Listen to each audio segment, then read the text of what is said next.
Pag nandito ka sa mismong area na to mga kabayan ko, iba yung ambience, tapos nakakita ka ng mga namamasyal, no? Kasama ng kanilang mga pamilya, nagwo-walking, jogging, biking. Iba yung ano dito, yung pakiramdam.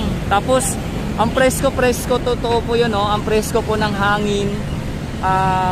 Tapos yung ambience, di ba? Makakita ka ng mga ganyan nating kababayan sa tuwing umaga, di ba? Napakasaya lang, no? At dito, lalo na nga dito, oh, ayan, oh. Oh. Kita niyo po 'yan? Ganyan lang po dito mga kababayan ko, kaya naman talagang papumunta ka ng Manila Bay or Manila Baywalk Dolomite Beach, hindi lang naman na Dolomite yung pupuntahan mo. Hello, good morning. So, ayan, di ba?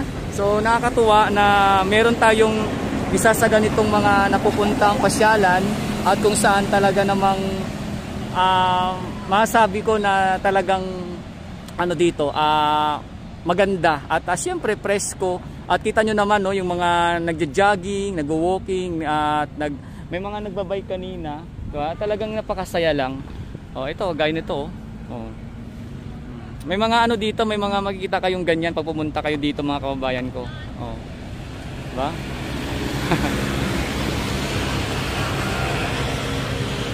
So yan po yung mga makikita nyo dito pag nasa Manila Bay or Manila Baywalk Dolomite Beach po kayo.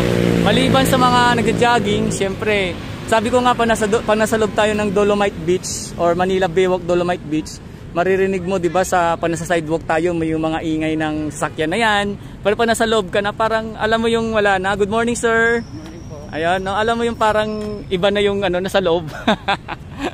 Ganun po mga kababayan ko. So, yan po yung ganap dito ngayong umaga sa may Manila Baywalk Dolomite Beach. At ito nga pong pinapakita natin, ito yung area ng Remedios. So, ito po yung dito, yung atin naman nakikita na kung saan sa mga hindi pa nakakapunta o hindi pa nakakapasyal dito o hindi pa nakakadaan, no? Kumbaga pag ikaw ay pumunta ng Manila Baywalk Dolomite Beach, tapos ikaw hindi ka pa napadaan dito, puntahan mo rin yung area na ito mga kababayan ko, kasi itong loob na to, kung mapapansin nyo, may mga may mga nakahanda dyan na parang mga parang sa gym.